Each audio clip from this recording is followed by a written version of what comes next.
नमस्कार सर्वांना. श्री स्वामी समर्थ.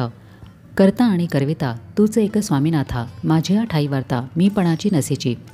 श्री स्वामी चरित्र सारामृतातील या श्लोकाचा अर्थ असा आहे की हे स्वामीनाथा, सर्व करता आणि करविता तूच आहेस. माझ्या ठिकाणी म्हणजेच माझ्या मनात मीपणाची म्हणजेच अहंकाराची कुठलीही भावना राहू नये. करता आणि करविता हे स्वामी महाराजच आहेत. आपण केवळ निमित्त आहोत. ही खूप मोठी शिकवण स्वामी महाराजांनी आपल्याला इथे दिलेली आहे. या संकल्पनेचा अर्थ असा की आपल्या जीवनातील प्रत्येक कृती, विचार आणि निर्णय यामागे अंतिमतः दैवी शक्तीचे संचालन असते. तर आजच्या व्हिडिओमध्ये आपण याच विषयावर बोलणार आहोत. भगवद्गीतेमध्ये भगवान श्रीकृष्ण अर्जुनाला उपदेश करताना सांगतात की कर्मण्येवाधिकारस्ते मा फलेषु कदाचन मा कर्मफल हेतुर्भू मा ते संगोस्त्व कर्मणी. याचा अर्थ असा की भगवान श्रीकृष्ण म्हणतात की तुला केवळ कर्म करण्याचा अधिकार आहे, फळांवर नाही. कर्माचे फल तुझ्या हातात नाही, म्हणून कधीही फळाची अपेक्षा धरू नकोस. तसेच फळाची भीती आणि अपेक्षा टाळण्यासाठी कर्म टाळणेही योग्य नाही.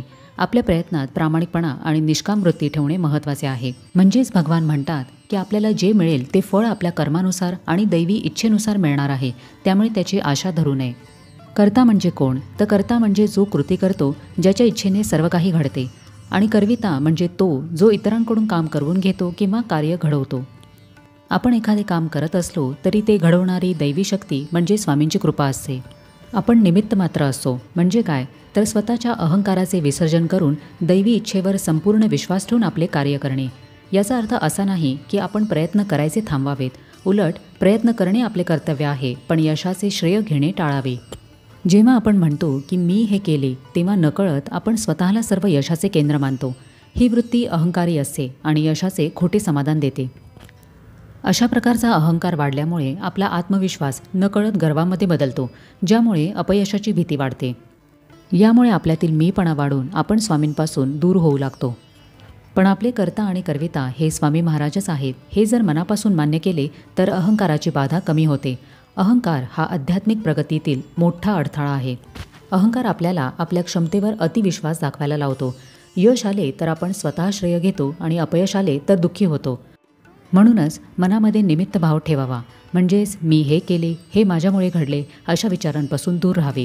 सर्व काही स्वामींच्या इच्छेनेच होते आहे असे मानावे. ही वृत्ती आपल्याला अहंकाराचा त्याग करायला शिकवते. यामुळे आपण अधिकाधिक नम्र आणि कृतज्ञ होऊ लागतो.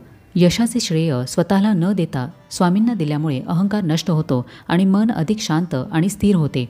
आपला आत्मविश्वास वाढतो. म्हणजेच यश किंवा अपयश यावरून आपण स्वतःची किंमत ठरवत नाही.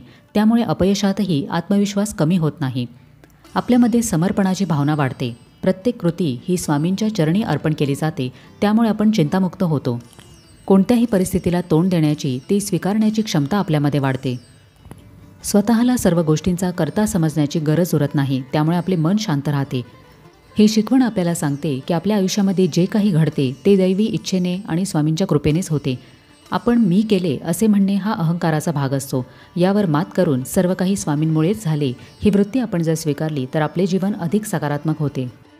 कर्ता आणि करविता हे स्वामी महाराजच आहेत. ही वृत्ती आपल्यामध्ये कशी विकसित करावी? तर यासाठी जमेल तितके जास्तीत जास्त स्वामींचे नामस्मरण करावे, स्वामींची सेवा करावी. सर्व काही स्वामींच्या कृपेनेच होत आहे ही भावना मनामध्ये ठेवावी. स्वामीनामाचे ध्यान करावे, त्यामुळे मन स्थिर राहते. स्वतःच्या कृती स्वामींना अर्पण करण्याची सवय लावून घ्यावी. रोज आत्मपरीक्षण करावे. प्रत्येक दिवसाच्या शेवटी स्वतःला विचारावे की मी आज काय शिकलो किंवा शिकले. जे झाले त्यामध्ये स्वतःच्या अहंकाराचे स्थान पडताळून पाहावे. आपल्याकडे जे आहे, आपल्याला स्वामींच्या कृपेने जे मिळालेले आहे, त्या सर्व गोष्टींसाठी स्वामींचे रोज आभार मानावेत. याने आपला जीवनाकडे बघण्याचा दृष्टिकोन सकारात्मक होतो आणि आपण अधिकाधिक समाधानी होतो. स्वामींप्रती आपली कृतज्ञता वाढते. इतरांना मदत करत असताना हे मी करत आहे असा विचार न करता स्वामींनी माझ्या हातून हे घडवले अशी भावना ठेवावी. दिवसाची सुरुवात करताना मनात ठरवावे की आज जे काही घडेल ते स्वामी महाराजांच्या इच्छेनेच घडेल. काम करताना, प्रत्येक निर्णय घेताना स्वतःला आठवत ठेवावे की मी फक्त निमित्त आहे. यश मिळाल्यानंतर हे माझे नव्हे तर स्वामींच्या कृपेचे फळ आहे अशी वृत्ती मनात ठेवावी. अपयश जरी आले तरी ही स्वामींची इच्छा आहे असा विचार करावा. यातून मी काहीतरी शिकणार आहे. ही संकटाची वेळ म्हणजे माझ्यासाठी एक संधी आहे असा विचार करावा. आपल्या प्रत्येक कृतीमागे महाराजांची इच्छाशक्ती कार्यरत असते. आपण जरी मेहनत, सेवा किंवा इतर काही चांगल्या गोष्टी करत असलो तरी अंतिम परिणाम हा स्वामींच्या इच्छेनुसारच घडतो. जसे की तुम्ही स्वामींची अगदी मनापासून सेवा करत आहात, पारायण करत आहात, गरिबांना मदत करत आहात किंवा कोणाचेही भले करण्याचा प्रयत्न करत आहात, पण जर तुम्हाला अपेक्षित परिणाम मिळत नाहीत, यश मिळत नाहीत, तर याचा अर्थ असा नाही की तुमचे काम व्यर्थ जाते, तर ती ही स्वामींची इच्छा असते. कदाचित त्या सेवेमुळे निर्माण झालेले पुण्य भविष्यात एखाद्या वेगळ्या वेळी उपयोगी येईल. त्यामुळे आपण आपले काम करत राहावे, स्वामींची सेवा मनापासून करावी, कारण स्वामींची लीला ही अशीच आहे जी अदृश्य असते पण नेहमी सकारात्मक परिणाम घडवते. तर आजच्या व्हिडिओमध्ये आपण पाहिले की कर्ता आणि करविता हे स्वामी महाराजच आहेत, आपण फक्त निमित्त आहोत.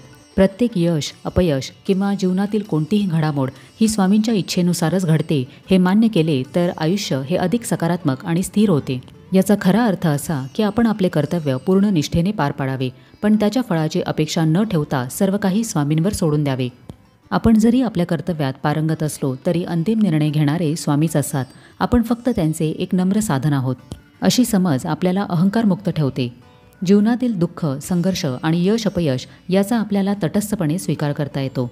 प्रत्येक कृती ही स्वामींच्या इच्छेने होते हे मान्य करून कार्य केल्यास मन अधिक शांत, स्थिर आणि समाधानी राहते. त्यामुळे कर्ता आणि करविता हे स्वामी महाराजच आहेत हे लक्षात घेऊन स्वामींच्या इच्छेमध्ये इच्छा मिळवून राहावी आणि समाधानी राहावे. तर कसा वाटला आजचा व्हिडिओ हे मला कमेंट करून नक्की सांगा. व्हिडिओ आवडल्यास एक लाईक जरूर करा आणि हा व्हिडिओ इतर लोकांबरोबरही शेअर करा. आपण भेटूया आता पुढच्या व्हिडिओमध्ये. तोपर्यंत सगळ्यांना श्री स्वामी समर्थ.